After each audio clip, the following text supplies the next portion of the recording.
Jordan Bardella était aux côtés de Marine Le Pen aujourd'hui à Perpignan. Les deux figures du Rassemblement national tenaient un grand meeting pour le 1er mai dans la ville, dirigé par Louis Alliot, qui sera notre invité tout à l'heure à 20h30.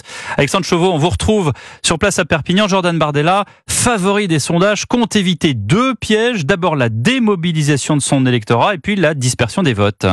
Oui, malgré des sondages très flatteurs, Jordan Bardella joue la prudence. Rien n'est fait, mes amis. Rien n'est gagné tant que le peuple français n'aura pas rendu sa décision. Conscient de l'importance de rassembler l'électorat de droite.